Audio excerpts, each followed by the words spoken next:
नमस्कार मंडळी, रुहीज किचनमध्ये स्वागत आहे।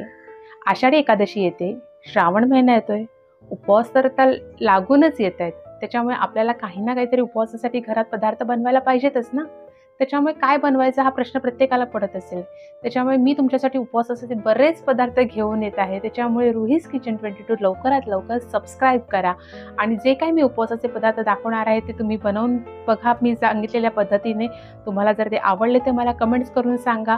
तुमच्या आवडत्या व्यक्तींना माझे व्हिडिओ शेअर करा आणि त्यांनी पण अजून सबस्क्राइब केलं नसेल तर त्यांनाही सबस्क्राइब करायला सांगा, कारण का खूप सारे अशा वेगवेगळ्या व्हिडिओज आहेत की ते तुम्हाला बरेच सोप्या पद्धतीने जेवण कसं बनवायचं, पदार्थ कसे वेगवेगळे बनवायचे हे मी दाखवलेले आहेत।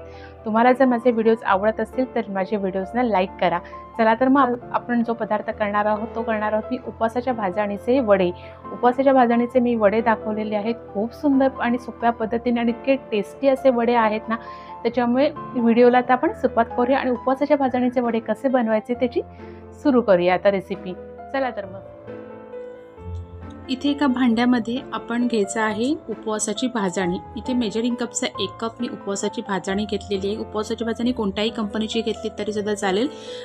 आपण ती आता 1 कप घेतलेली आहे। त्याच्यामध्ये एक छोटा बटाटा उकडून किसून घेतलेला आहे आणि तो आपण त्याच्यामध्ये मिक्स करून घ्यायचा आहे। एक हिरवी मिरची बारीक चिरून त्याच्यामध्ये टाकून घ्यायची आहे। लहान मुलांना द्यायचं असेल तर तुम्ही मिरचीचं प्रमाण कमी जास्त असं घ्या। त्याच्यामध्ये कोथिंबीर बारीक चिरून टाकायची आहे।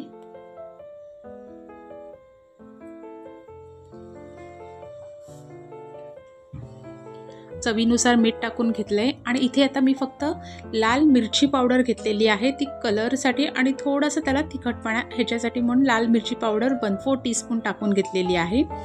आता हे सगळं पहिल्यांदा आपण हाताने असं मिक्स करून घ्यायचं आहे। अजिबात त्याच्यात आधी पाणी टाकायचं नाही। पूर्ण मसाले सगळं पीठ, मिरची, बटाटा सगळं अगदी व्यवस्थित असं हाताला कुस्करून असं व्यवस्थित घ्यायचं आहे आणि नंतर थोडं थोडं पाणी टाकून आपण जसं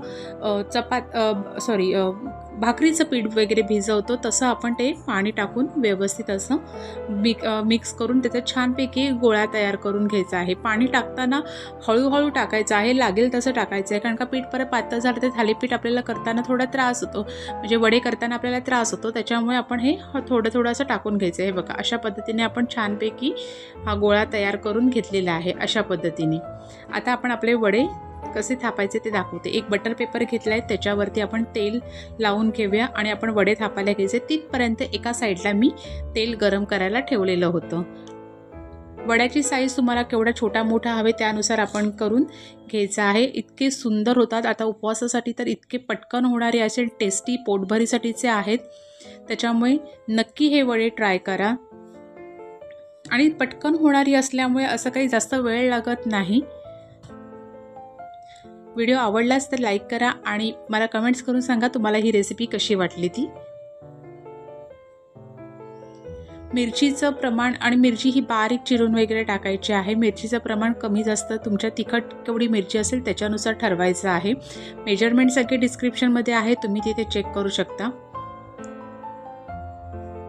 अशा पद्धतीने एकदम जाडा पण नाही आणि एकदम पातळ नाही, असं मध्यम आकाराचा आपण छानपैकी हा वडा थापून घेतलेला आहे। आता तेल चांगलं व्यवस्थित गरम करून घ्यायचं आणि मस्तपैकी आपला असा हा वडा तळून घ्यायचा आहे त्याच्यामध्ये।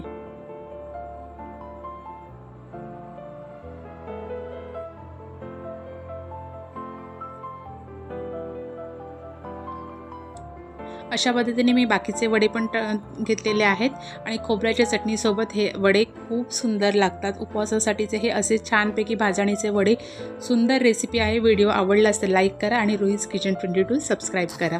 थँक्यू।